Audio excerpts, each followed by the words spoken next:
Professional services for $22,000. Represents.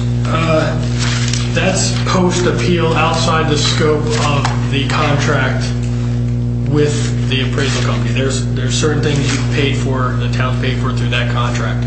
Once they satisfy that, there will be residual effect, and so that covers part of that cost.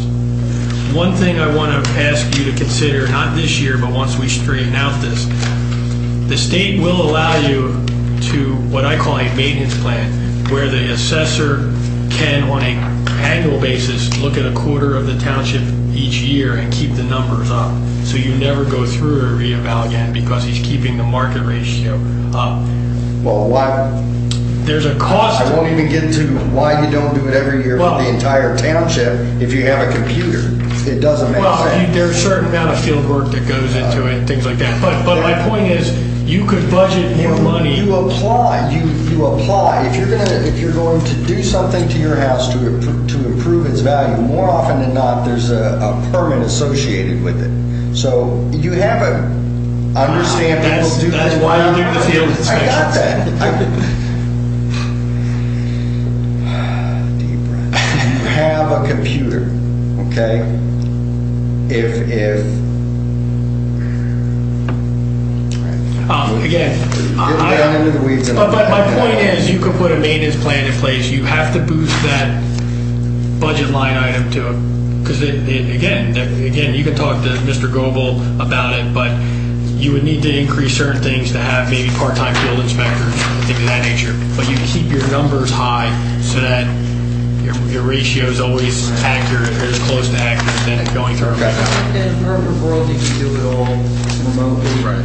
You know, you could tie into the MLS system, you could tie into the permitting system, which would feed into the assessors, but you gotta have software for that. There's software you gotta buy, that's expensive. I mean, you can do it. One-time deal, like 5 years. Well, no, but you got maintenance contracts every year, you got updates. Edmonds is a perfect example of that. We're using a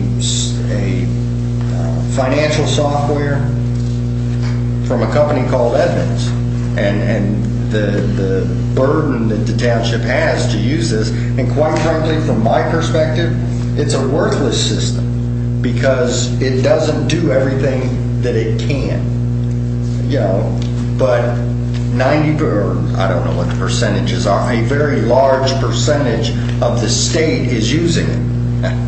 Go figure why. Well, part of that's internal, and there are components that could we use better to help our. There's better software. But from a budgeting standpoint, in New Jersey, I can't borrow to buy software. So there are some software packages that are hundreds of thousands of dollars that we have to put into the operating budget on software. The only way you can use capitalized software is if you buy it off. If you invest in the hardware component, the state will allow you to typically bring in the software with that phase in hardware. So, which, again, and a lot of times I get people, why, you're doing this over here, you're building this, why not stop building it and then you can pay for this employee? They're two separate budgets. The capitalization versus the operations are different things. The capital budget usually has a life of 5 years. One of the reasons the town probably bought the SUVs for the police department, because I did it in other towns, you can borrow to buy SUVs. Regular police cars you're not allowed to borrow. You have to bring that into the operating budget because they have the shelf life of a police car is less than that 5 years. You factor in the idling all the time. So anyway. All right, real quick. Division of Planning. Are these budget numbers that were provided by the planning secretary, or was this something that we did? I'm the director of planning. By default.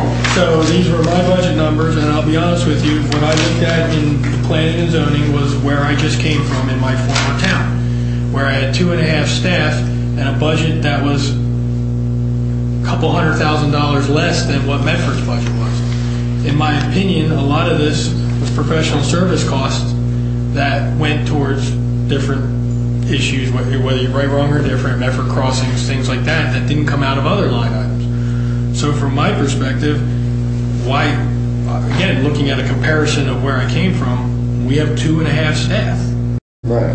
What are we doing that's so drastically different than, so I use that as a basis. Again, it's a planning document trying to get this town into a financial situation. So I basically eliminated a lot of the professional service costs because What, all right, real quick, line item planning studies. Yep. It's $10,000. Yeah. Why? Council approved extending the redevelopment zone, and once you charge the planning board, we have to pay for that. Okay. So so I have a quote that's higher than that, but that's the number I plugged in that I'm going to try to get it done for. Okay. So that would be that. Understand, and the reason I ask is, part of the issue we have, there are impediments in place. We have to remove those impediments. I'm not convinced that, we have to rely solely on planning to remove those impediments. Right, but I think that now, and correct me if I'm wrong here, with some of these costs, these are funded through the applications through the escrow accounts. Is that correct or not? No. Or is this all? This is the planning services through the township, not the escrow So there will accounts. be additional services charged that will be paid by the applicants through the escrow. Yeah, any applicant going through inspection, things of that, get charged to the escrow account. It's not in this budget. All right, so that top line item for 55,000, planning and zoning, that's on us. Yeah, that's the staff. That's the actual staff Oh, okay. in the office. So processing, not necessarily the applications before the board. A zoning permit, for example, doesn't go to any of the boards. That's just something we All right, process. and all these consulting services here, they're on us. They're Yeah. not coming out of escrows. No. So what the mayor just said out on the audit services page. Yeah. The line item there is less than the contract. Is that because we're paying for things other? No. The audit gets split between the utility and the town. When the auditor comes in, he's not just auditing the current fund, he's auditing both. So their contract gets split. Charged. There's a portion charged to the utility and there's a portion charged to the current fund for the They're audit. going to pick up the balance of that. It'll be in the utility budget. Yep, what you'll get. Okay, did we ever determine the debt service number that's in here? Does that include utilities or not? It's not. The utility is separate and the open space is separate, with the exception of the any property, which we're got to talk to the auditor because that should be shifted to the open I space. did, there will be some shift. Okay. I talked to But no, this is strictly current fund debt. And if you look at the comparative I did, some of those years where the town was 5% was $300,000 in 1 year. That's an awful lot of borrowing. That's, I think, equates to $6 million in borrowing. I mean, it's just a large chunk there. Right, so we're spending, just out of the current fund, or the operating fund, 3.9 million on debt service. And then we got utilities on top of it, which is a number, and open space. Right. And the audit, residents who have emailed me, the audit's online under the office, the Department of Finance, and most of that information is there if the residents wanted to look at The budgets are online too, which Yeah. contain that information as well.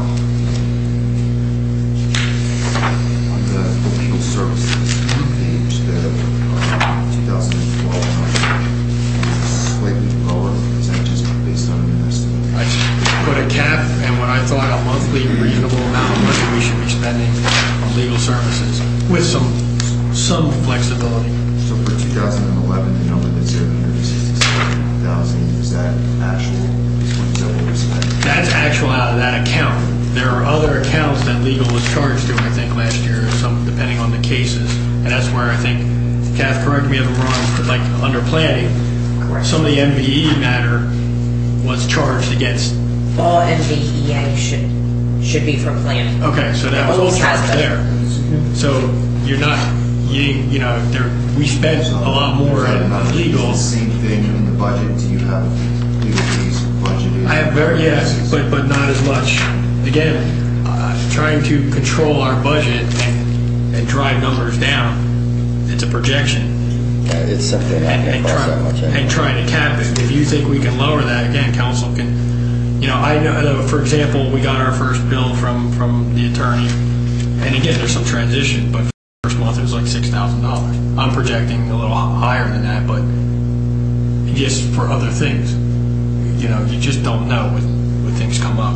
So, Well, but I've tried to drive that if you number. look at it from the perspective, that's our first bill. Our retainers was 8 a month, plus all the additional legal work on top of that. So we're already saving money. But you're The leaving. point of it's a middle of the month. Yeah, It was only half a month. yeah, Well, but when you look at a monthly Again, fee, 8,000 retainer Yeah. plus additional legal work. You also have, in December, 20,000 for one document. you also have laborers in there. A series of So documents, there's, fair. like I could isolate out labor to the HR line item, and I might do that in the future. So does this number 150, does that include labor? Yeah. That's So I've tried to, yeah, but I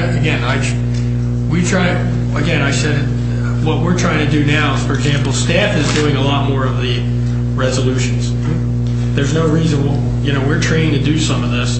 Rather than have the attorney's office do all the resolutions, we're only deferring the ones that we have some complication with that is beyond our expertise. Otherwise, Kathy's doing them, Mary Lou's doing them, I'm doing them. We're doing our, as much we can to help control that cost that we should be able to do. In the past, though, it was a policy decision to send it all to the attorney's office. Right. So, Uniform Construction Code, group health. The UCC, you have to understand, the Uniform Construction Code is not, although it's in our budget, it's not subsidized by the taxpayers. That's all fee-driven. So we account All of it. pretty much, right now, yes, so far the town hasn't subsidized that department.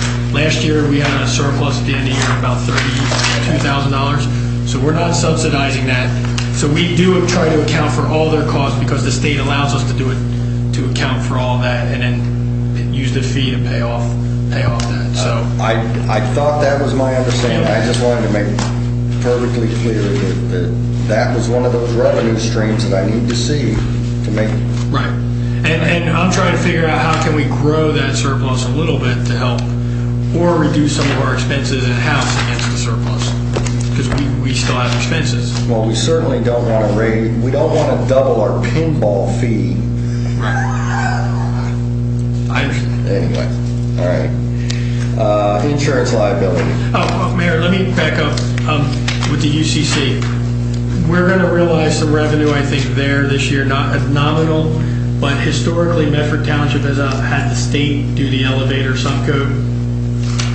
On principle, the state's taking money out of the town's pocket, so I'm looking at maybe bringing in a part-timer who's a retired elevator subcode. We'll do it internally, and we'll realize 70% and pay the balance to the part-timer. But right now we're getting zero. All the money's going to the state for the elevator inspections. I'm sorry, if the state's taking your constitutional state aid and they're dropping that number down, then I want the money. I want the taxpayers to benefit from that money. So we're looking at that. Is that the one? That's the.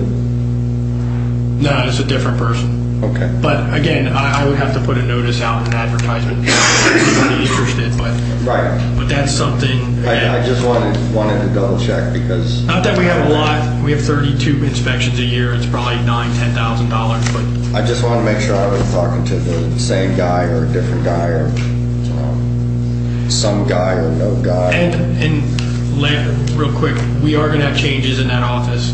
Our construction official, due to that motor vehicle accident he was in months ago, he's retiring out.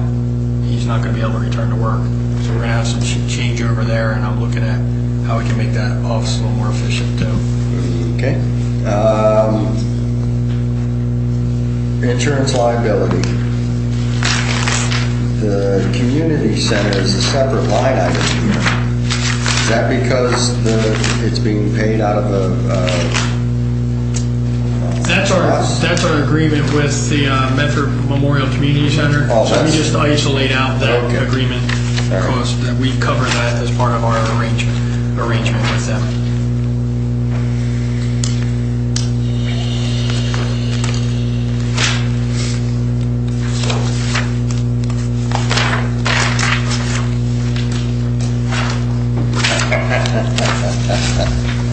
I'm sorry, I wrote myself a note for public safety, but it no longer exists. That's the director's position. Got it. And I know you were having some conversations, or have had some conversations as it related to public safety director position. My personal opinion is the town doesn't need the position. It's just not a big enough town to need the position. Once we get the budget under control, I wanted to do this last year, but obviously the budget took over. I want to go back into all the ordinances and look at the different positions and then come back with a restructuring of of some of the departments and things of that nature, and whether we actually need those positions or not. And just I'm sorry. We can leave the position and by ordinance just not fund it. You can eliminate it. I mean, we have options. by ordinance, it needs to go away. Because I don't want to, you leave low-hanging fruit out like that, and it, for whatever reason, comes back and causes a problem. Quite frankly, this was, since 2008, $500,000 of taxpayer funds that was wasted. Okay, it's another one of those. Yeah, for everybody's edification, $500,000. Chief, am I incorrect? Public Safety Director, Medford Township's not big enough. We have no need for it. Okay. $500,000. Anyway, moving on.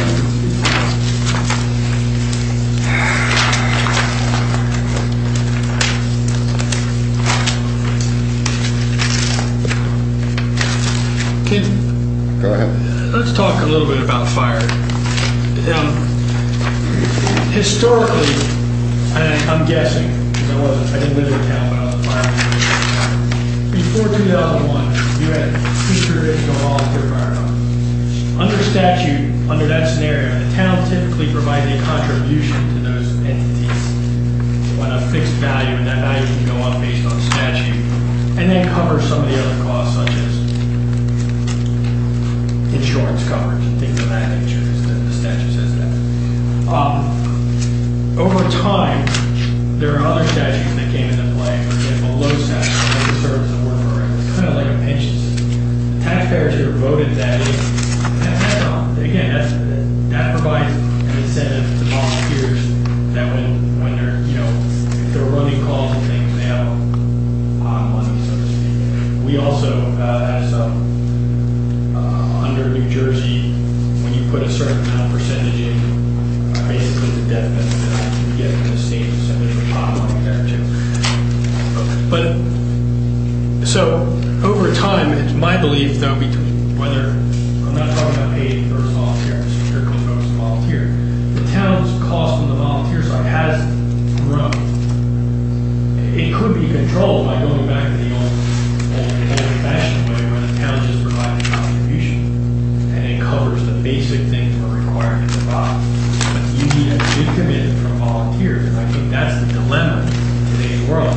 Whereas when I became a volunteer in the late 80s, you volunteered, everything was volunteer driven, you had time to do all this stuff, fundraise, do all this. That has shifted over the last 30 years, where the volunteers no longer can do some of the things that some of them work through jobs and stuff. But it is an option to discuss at some point how we look at the systems, whether we have a combination department or we go one way or the other. That's something we can explore. Well, yeah, and I looked at limited service awards and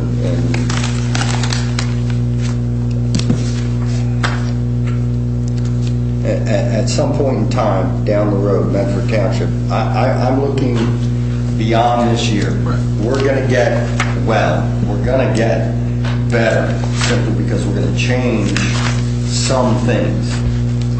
Okay, we're not going to become Evesham, but we're going to change some things, so we will get well. But there are some things right now that we simply cannot afford. And I'll give you a perfect example, and I don't know how successful or whether it can happen or not. Taunton Fire building expense, $55,500. That's what we're paying annually right now And quite frankly, the volunteers owned a building. We took them out of it, and the township entered a lease purchase agreement.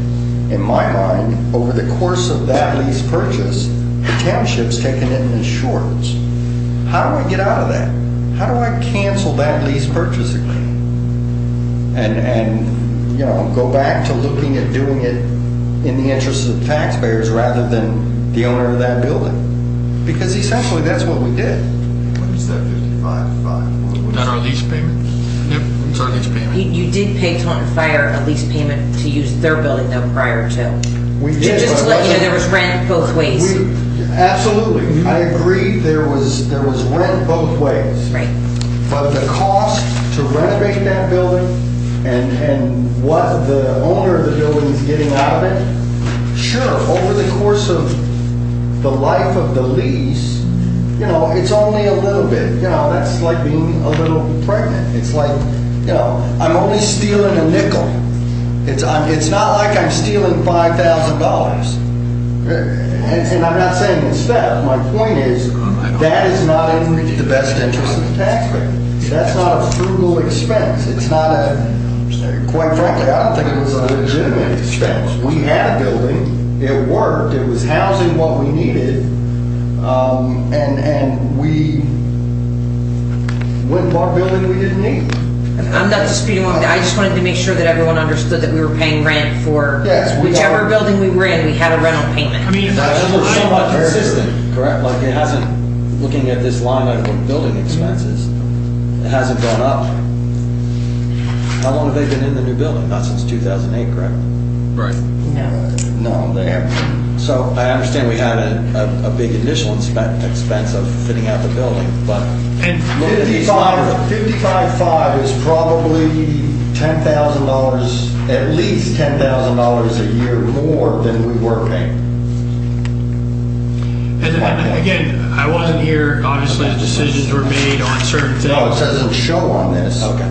But again,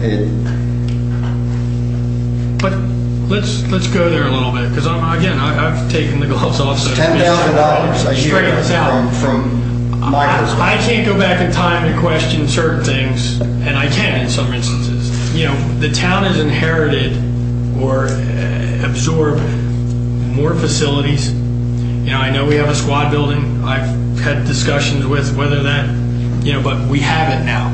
You know, instead of talking to Medford Lakes or working with the structures you had, we've added that into the inventory over time. The meeting house is now in our inventory that we have to take care of because, unfortunately, because of some Pinelands issues in the private market not being. So, you know, our asset load has increased, and we haven't been able to cover those necessarily all the costs to absorb those things. So again, we can't undo them unless council wants to look down a path of liquidating assets. But that again, that's a long-term strategic thing. I think once we get out, we stabilize, we start having those discussions. Well, part of this is in order for the governing body to reach out to other municipalities and talk about potential shared services, potential arrangements, you know, we got to get to a better understanding. Again, I'm not advocating that we dump that building, you know, and not have it. That's not what I'm saying. What I'm saying is the cost that we had and the cost we have now is significantly different. Okay, and I would much rather look at going backwards on that. This is a lease purchase agreement. I don't know what the legalities are, but from where I sit, we're paying $10,000 more a year, and the benefit to the taxpayers is not worth that $10,000. It's not, we're not getting better fire protection for it, frankly. If we were getting something in return, or if we were, you know, if it were an insurance policy towards some catastrophic event that we're preventing or you know, going to be able to respond to better, that would be fine. But that is simply not the case. It's $10,000 out the door and no benefit. Now, is some loss because we have a substantial amount of money invested in the building, in renovations, equipment, et cetera, et cetera?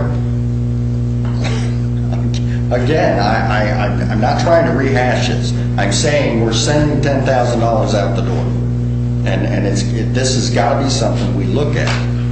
And in order, and the proximity of other municipalities and the services we share with each other now. I mean, there was a house fire in the area that 252 serves, and Evesham was there. You know, it was the middle of the day, you only have so many paid, you have so many volunteers. Evesham showed up for a house fire in Medford. Well, if they're doing that anyway, do I need this firehouse? Do I need to pay what I'm paying for that firehouse? And what kind of arrangement can I come to with Evesham in regards to reducing my costs? Can the volunteers work out of Evesham? You know, what do I got to do? What is it I have to do to reduce those costs? Historically, the fire service has had what we call mutual aid. So depending on the alarm, the type of call, there's a shared model, practical model, where the closest stations typically were dispatched, not necessarily from within your jurisdiction, but outside your jurisdiction. And you know, to take it to where I think you want to go, it would take, you're going to have to sit down, and you're seeing that right, wrong, or indifferent in part in like Camden County with the whole police model. You'd have the same issue with fire and trying to convince jurisdictions to ignore the boundary lines. Because, you know, I heard this argument, yeah, Evesham was there. Could an Evesham resident say, why are you going into Medford? I'm subsidizing Medford's fire service now. That's the whole concept of why you go to a regional structure, though, is that everybody's kind of working together and paying their fair share. In all fairness, Medford does assist Evesham. Right, there's trade-offs. So, you know, it's not like I'm saying Medford's not getting it done. That's not what I'm saying. It's always been like that, stations back. But to get the home rule mentality away, you know, just a quick example, when I did my one master's thesis, I did it on fire service, and I didn't have jurisdictional boundaries. I drew a circle around each fire station. Didn't matter which town, but you went out a mile. Well, that station, whether it was in town A or town B, if part of that radius led into from town A to town B, that was our primary coverage area. We run similar to that, but it's not it's through the county system right now and how the mutual aid is structured. But to go even further and look at it from an equity standpoint within the tax structure and how can towns save by doing that's going to take a lot of effort, talking to your colleagues in Evesham, for example. And remember, in Evesham, that's a district, so you wouldn't be talking to council there, you'd be talking to the Board of Fire Commissioners. And that's a discussion this council can have, whether the town, you know, again, 10 years ago, the town decided not to have a district. You'd still have a tax if you went to a district, but it would shift it out of our budget. Taxpayers would have a board, and that board would be accountable to the taxpayers on that portion of the tax buy. Yeah, but just like any other government organization, when you do that, you actually you don't save money by doing that. It shifted. Well, but the not only increase shift, but you increase. Right. To add another government agency does nothing but add more. And I'm not disagreeing. I'm looking at it from the standpoint of trying to protect this budget, and that's an expense that could be out of this budget. Well, I would agree, and if we were going to take it out of the budget, my response would be, when did Medford go to a paid department? Okay, where I come from, volunteer firefighters do the firefighting. Okay, your neighbor's house catches on fire, you grab your hose and you start squirting water on it. Again, is it anyway, I understand. I wanted to clarify that we have a building expense. I believe it can be reduced, and it's something that we have to look at. And I guess the jumping off point is, are we locked into that lease I have to pull the lease, but I'm guessing we into that lease. Mr. Norman can take a When look. we're talking about lease purchase, is the idea that we're making lease payments and eventually we're going to own the building? Yes. So over some number of years? Yes, we're gonna own that is correct. And again, in a traditional historic model, in some areas, the volunteer agency actually owns the building. The town may pay them some of that expense, or like I said, under the law, there's a contribution that's provided, and then they manage it the way they want.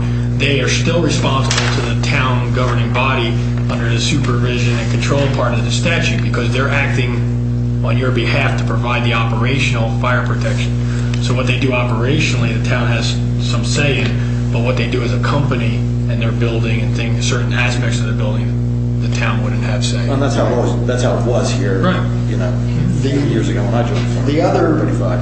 The other solution to that, if we're unable to simply get rid of that building, period, outright, cancel the contract, the township may be better off just going out for a bond, buying the building outright and negotiating a better, or actually negotiating what should have been negotiated from the start. We paid 3 times the market value, okay? If we bonded for it, the interest payments on the unpaid debt over the life of the loan would be less than paying 3 times the market value. It doesn't. And that's something you can explore. Can I ask for a copy of that lease purchase agreement? Does everybody want a copy? I have a copy. Okay. Actually, we'd probably save a little bit of money if I just gave him my copy, huh? Well, I'm just going to email it. Right. We'll just grant the scan and email it. So I had staying on the fire. I had a question on the uniform fire safety. For sake of argument, I'm not expressing an opinion on this either way, but if we were to eliminate the fire department and go solely to a volunteer, well, other than that first line item for uniform fire safety, salary and wages, would we see other expenses? And would other expenses increase generally? I think it would drop. You'd still have to have a fire marshal. You still have to have a fire inspector. So there'd be some things you have to have. You don't have to have a paid fire chief though. It's included. That's in the line item we're talking about right now. The fire chief's included in that.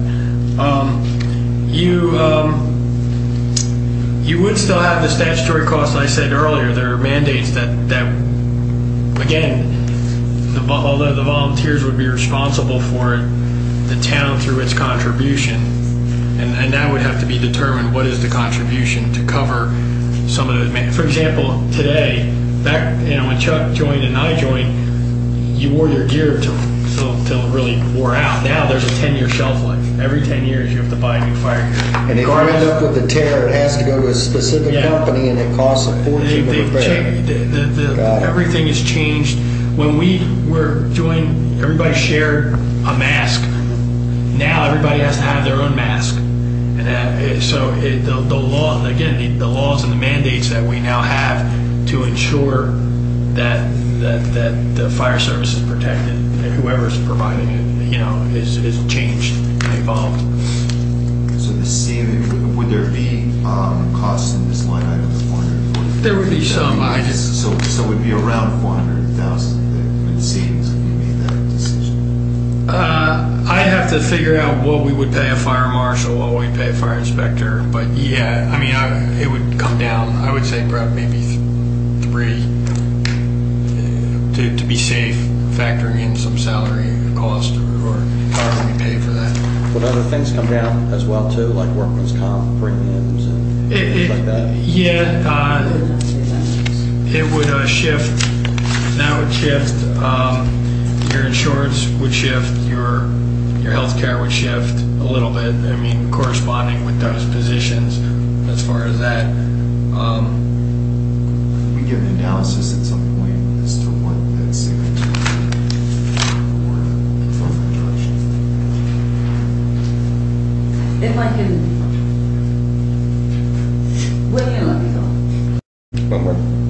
soon. Wait, as soon as we get through this, as soon as our questions get answered, we'll open it back up to the public. Anything else on fire safety?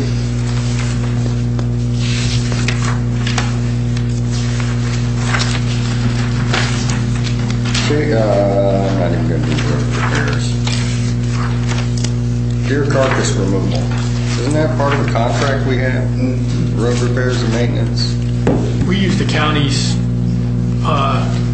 the state shifted the deer carcass back to the towns a few years ago. Some towns used this, the county went out to bid and included towns that wanted to be in it. So we have a payment whether we do it individually or we do it with the county service.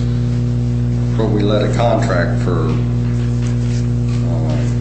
animal control. That's not covered under... No, they don't do deer carcass. They don't do deer carcass. That's strictly your domestic cats and dogs stuff. The salary and wages line item on this page, is that purely that?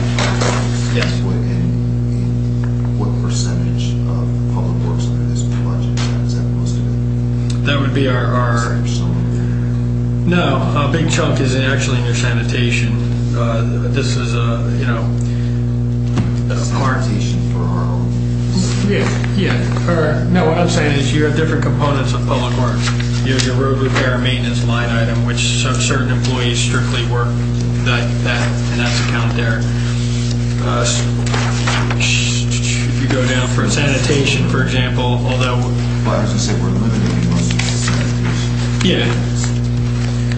Snow removal, that most of the other guys cover that. That's just a portion where we pay some per diem. We bring people in just for snow ops and pay them, so that would be covered. Do their overtime out of that too. Yeah, overtime comes out of there. On that question, if we get rid of sanitation, Right. now we don't have those people to bring in. Well, there'd still be a core group of public works guys, probably 5 to 6. No. Okay. That would be the core group to do other things that we still are responsible for, pothole repair, stuff like that. If we had a snow event, they would be the core group to get out there. We'd probably, you'd still have some expense whether we bring in contractors and or per diem. And that's my biggest concern, obviously, is the snow. Although it's a very short duration of typically what happens, once the roads are open. But most people want the roads open, they want to get where they're going, and each town is different. I can tell you the town I came from, we did not, by policy, plow and treat every street in the town. The town didn't like it, but it controlled costs. We had what we call red and green routes. The green routes were the primary arteries, and the red routes were the arteries within neighborhoods. And with the thought process that if a resident had to get somewhere, hospital, wherever, getting from their house to that one artery, which got them to the next artery, was kind of the thought. But it can be an enormous expense, the amount of salt, time, and effort to go into certain snowstorms. Salt's huge. Yeah, so each town has a different policy on how it handles snow, and you have liability issues. But if you're again, the government is protected a little bit. If we're resourcing that, I use potholes for example. If you hit a pothole and you call the town and the town's on notice, we have to deal with it. If we have enough money to fill 10 potholes every year and you hit the 11th one, you have a right to come after the town, but the courts are going to look at, well, they're budgeting every year for 10 potholes. We can't be held to have to forcefully charge the taxpayer to pay for that 11th if we have a process in place. Same with snow. If you have a policy that makes sense, typically you have some tort protection that you're using your resourcing properly. If we completely ignore it, that's different. And that goes to exactly how much do you need to plow? If there's a dusting of snow and it's cold and some of it is on the road, do we need to go out there with blow dryers and blow it off and make sure that the road is dry? No, that's not the requirement. Understood. Yeah. My only question related to this is where we've got $45,000 in the budget for snow removal. We're not going to be able to do the manpower for that? Is the outside contractors, I assume, that we would have to bring in included in here? We could charge that against the trust if we wanted. What I was hoping for, again, I'm just crossing my fingers, Is that, we get through April and gives me time, again, wherever the reset is, that going into the fall, winter season, we can develop that game plan on what we're going to do there. But again, educating the public. Salt, if it's too cold out or too windy, salt doesn't work. So people call, why aren't you doing certain things? There is reason why we might, you want me to just, I forget the commercial where the dollars are just flowing out. Well, we could make a picture of a salt truck with dollars going out. If the temperature hits a certain degree, that salt, it's not chemically doing what it's meant to do. The wind's too hard, it blows it off. So there is some rhyme and reason. Some towns plow at 2 inches, others plow 4 inches. Plows can get damaged if the snow height is not deep enough.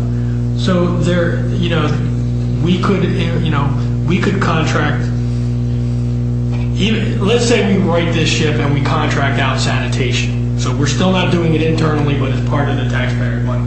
We could talk to some of those companies plow. Sure. As well. So we have options. It's just, I know that, as a manager, I'm trying to figure out where the reset is. Where's our reset going to be so that we can then shift towards that long-term planning process? What we're talking about public works, this budget proposes to eliminate a lot of the public works function. I was a little surprised to see on the staffing chart that the number of employees was only going to reduce by 4.5, from 19.5 to 15. We're eliminating. No, that's how many we have, 15. That's today. That's today. So we have a director, this 3 doesn't take supervisors. into account. No, this is before any reductions. What will happen to that number? without this budget? We'll be down to probably 5 or 6. So that would doesn't take into account. No, the numbers I gave you are as of where we are right now. Real quick, back again to the length of service program incentive. The what? The low set? Yeah. Yeah. We can't, the reason that's reduced is because if certain volunteers don't meet their criteria, we can recover that money. That's what it was. To eliminate LoSAP has to go back to the voters. The voters voted to length of service award for the volunteers in. The voters would have to take it away. But we can adjust based on the fact that some volunteers stop running calls, don't show up, whatever. We can go back and ask to take that money back. That's why there's a reduction there. And that's outside, that's in addition to or outside of the incentive they get for responding. Right, there's an incentive they get for calls and things like that. We really don't have, and theoretically, there's no true volunteers right now. They're being paid to run calls. They get an incentive amount. How much? Not the squad side, but the fire side. If we're going to continue incentives, I'd like to see the incentive change, meaning for the 1 o'clock in the morning wire call, that be actually valued higher, because they're the calls people don't want to come to. They want to, as a fireman, we want to fight fires. So fire calls, everybody shows up. When there's smoke and flame, everybody shows up. It's the nuisance calls that, so in my opinion, the incentive shouldn't be flat across the board. There should be more of an incentive to drive somebody out to do the nuisance stuff. And the fire calls is where we all want to be, should be less. It's about 50,000 total between the emergency squad. Well, we could certainly start charging for nuisance calls.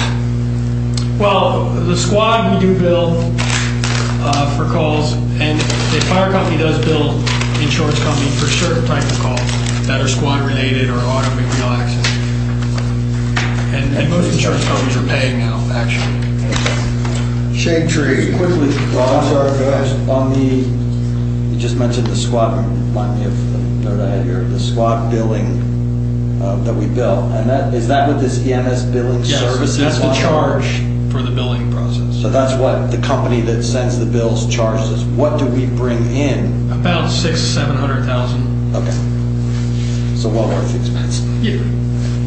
Again, a few years ago, that wasn't available. Now, once insurance companies started paying, now we don't go after residents if they can't, their insurance company, we send a couple letters, they send, there's no collection agency. And it's worked. It's a model that works. Yeah, it's a model that works. $500,000. The snow removal, what are we responsible for in terms of county roads, 70? Is there any responsibility on our part? We have none to the state. We don't do any county here. We don't get, some towns get a reimbursement if they do county. We don't do any county roads. We did it years ago. We stopped that. Okay, we strictly focus on municipal roadways. So we don't do 541? Okay. We don't do Tonker? No. Okay. And I would advocate not to. The county would like us to probably pick some of those miles up. It takes away from getting our roads, which we're having a problem getting to. So, No, I mean, it's just from a standpoint when we get a complaint from a resident says, well, Stokes Road, how come it's not clear? Well, now we know we don't plow that. Sure, and let's take that a step further. Deer removal.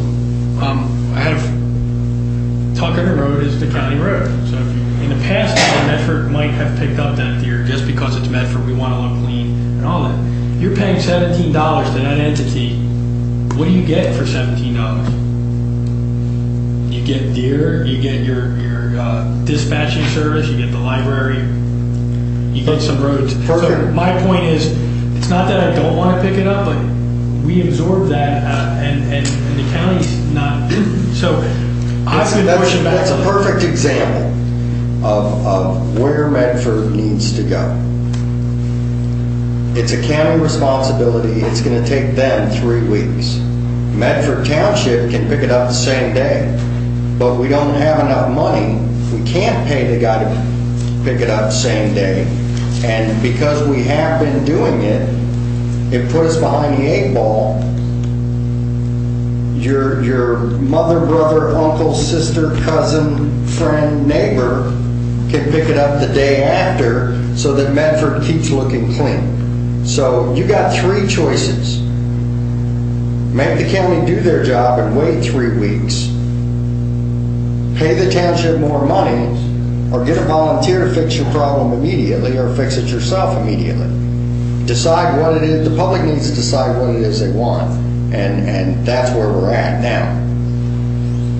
From my perspective, my guess is it's somewhere between the last two. The county, nobody in Medford wants to wait. We're a push-button society. This is 2012. Yeah, we can wait on the county, but you wait 3 weeks, the buzzard's going to have it half gone anyway. Which is another alternate. Anyway, moving on. Shade Tree Advisory, salaries and wages. Who is it we're paying salaries and wages to for Shade Tree Advisory? It's not the advisory. It's actually the advisory operates under the Public Works Department. So we charge part of a salary there to a Public Works employee. What I've done is reduce that because my attitude has been, and I did it in one town, another town didn't want to go this path. I would rather set a contract, and if we can only plant and repair so many trees in a year, that's the contract. Get it out of Public Works, so to speak. And I think we actually do more. If you look in the budget historically, the line item of $500 for trees. You probably pay $15,000. Contractor's probably going to get part of that, and you probably get more than $500 worth of trees done. So you can reduce your costs, continue to be the tree city, but again, you set the limit on how many. That's the budget amount for that year, and that's what you're going to do. Okay. And again, this is a jumping off point. Mm-hmm. Shade Tree salaries and wages, we're looking to spend $11,500. That's part of a Public Works employee salary. That's up through April. All right, that's just through April. Yeah. Okay. That would go away, and then my contract value would be, well, the value of that line item would be $12,000. My attitude would be to create another sub-account, and that's the contract. And what we can do for that contract amount, that's what we do for that contract amount in the short term as we climb out of this. Okay, Shade Tree statutorily required. Medford Township's required to have a Shade Tree Advisory Board. No. Commission, yes, there's statute. The statute would dictate if you create by ordinance a commission, then they would have certain autonomy. This town has a Shade Tree Advisory Committee, which means you control that, not the state. But I thought it was required. I've got to have one or the other, but I got to have it. The fact that we have a tree management plan dictates we have to continue doing that. It doesn't have to be, in my opinion, it doesn't have to be a Shade Tree Advisory Board. You could hire part-time. So how much money in grant money are we taking in support, because we're Tree City, USA? I don't know that we get any grant money Nothing. for trees. But I thought this was the whole reason we were spending the money is because we got grant money. It's a designation. Did we ever get grant money here historically for the Not that I ever recall. the forestry tree management plan? Not that I ever recall. Some towns' policy is that when you create the forestry tree management plan, it reduces your liability because you have a plan, you're identifying things. My opinion has always been, we have one here, but historically, if I don't have that plan and a tree fell and it's an act of nature, I'm not liable either. You know, we have to go out and fix it, but I feel having the tree management plan has always put the town in a position, you're on notice now. You're going around the community picking on what, that tree's bad, that tree's bad, that tree's bad. Now you're on constructive notice to try to deal with that. So I think that's not grant money per se, but we do have a community forestry plan, and we're a tree city. And with those designations, obviously, there's a component of things we do with that structure. Can we take that out of the open space fund?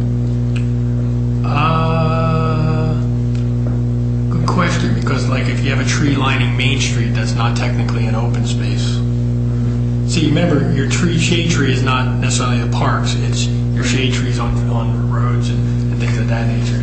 So it's but something we could look into. Well, part of the problem we had in the frozen roads that people complained about was because we have shade trees. At some point, I mean, I'm trying to reduce or trying to close a gap on a budget, and I see $23,500 for shade tree. Now, don't get me wrong. We don't need to just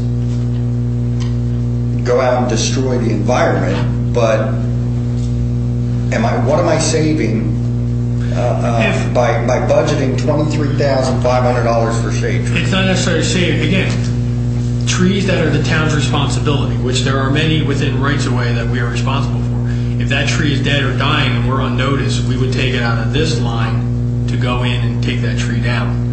So you would have to have some money budgeted somewhere to deal with that. And if we had a store, so there is some. All right, hold on. Paid and anticipated amount in 2011 was $285. In 2010, it was $115. In 2008, it was $440. My guess is in 2008, somebody got a wild bug and needed something as it related to a tree. I understand we need to budget for things, okay? I understand that completely, but it's when you're talking $23,000, what is it I'm going to save? How much of that tax increase does that represent? Well, a very small amount, but I've got to have every nickel. From my perspective, sure. It can come out of public works. If a tree dies, as long as it's not falling on somebody, if it dies on Main Street and it's going to block the roadway, we got to take immediate action. Let it come out of public works. We'll do that. If it's on a side street, if it's somewhere else, let's reach out to the community and get it fixed. It'll probably get done quicker. This line item, shade tree, it is part of public works in the grand scheme of a program. It's part of their center of responsibility. You're talking about the 11,500. Yeah, that's who's taking it down now. Okay. Well, but you got to understand something. Remember, we're operating on a line item budget. To Mr. Checkey's point earlier, and I've done this, and we're trying to get the numbers updated. There are other costs here that are not in this line item. The pension cost of that employee, the health care cost of that employee are in other areas of this budget. So that's the problem with municipal budgets in New Jersey with this line item based budget. You're not getting the full cost, which we started to do last year, is extricate out those departments. And so we do have numbers. We're updating those numbers with the projected budget so you can actually see a full program. Meaning, when I say $8 million in police, fire, and EMS, that's fully loaded. That's pension, health. That's not this line item we just went through. Understand. So the same thing here. Again, I'm trying to get the labor cost, because labor costs over time are costing us a lot of money, going to a fixed cost of a contract, and that's the set. You can lower this. What I want to do, I want to check one thing relative to the forestry management plan and the state's requirements through that. If there are some requirements, I just want to see just double check them. And I think that, And then come back and say, okay, I think you can lower it to this, but we still have to account for that. And I just want to double check that. Two questions. One, unless we adopt this budget earlier than April 1st, we're not going to be able to eliminate the 11,500. Again, my preliminary projects out everything is April 1st. So we're really only talking about 12 grand. Assuming we can eliminate the other. And the second question is the contract that you talked about instead of the employee. Is that provided for in the budget? Well, that's the 23.5. But you could say, Well, it's not the whole 20. no, you subtract out the 11.5. It's 10 and that's it. Yeah, that would be the fixed That's what we're amount. talking about, the savings. We're talking about the 12 plus whatever. The difference between the 12 and 33, because you'd have the other 3/4 of 11.5 in there, right? No, 11.5 is January, February, and March. As of April 1, that position. So unless we adopt the budget for April 1st, we're not going to say that there's no way to save that 11.5. Understood.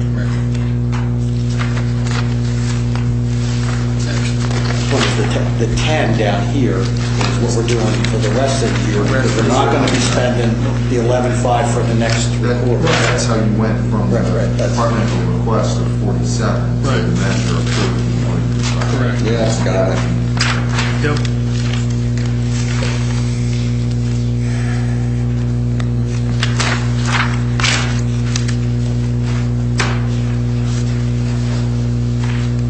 It's really an insurance question, but sanitation was page. Getting rid of the proposed budget, losing those employees, losing some police officers, and the insurance liability. I didn't see workman's comp going down. It won't catch up until after. Till We're already assessed for this year based on our census. It would catch up. Next year is when we might get something back. You'll see additional savings next year based on actions you take this year. Understood. Same thing with pension. Pension's always behind. Right. The pension numbers would correspondingly should come down, and things of that nature as you go forward. There's going to be an incremental cost. We'll have some unemployment. That was one of the reasons why on the, Kath, is the Tuesday's agenda posted? Yes. All right, Tuesday, we talked about the reduction of force of the officers. And, some of them have job potential offers. The whole idea, one, that we don't want them to lose the opportunity, but two, that there is a corresponding, the quicker they get picked up, that does help our budget as well. So that's part of the thought process there. That's on the agenda. Tuesday. We have to do rice notice process where towns that have civil service, for the officers to be picked up, they have to be completely severed, and we have to do that by resolution. The officers. Yeah, and the union. Let the record show we lost Mr. Thank you. Just again, real quickly, the Police Officers Association, and that although we haven't had concessions or things like that, they have been talking with me. They're aware of that action. We met as late as Thursday. We met with them. So there's much more, I think, communication than in the past with that particular unit. So it's not coming as a surprise.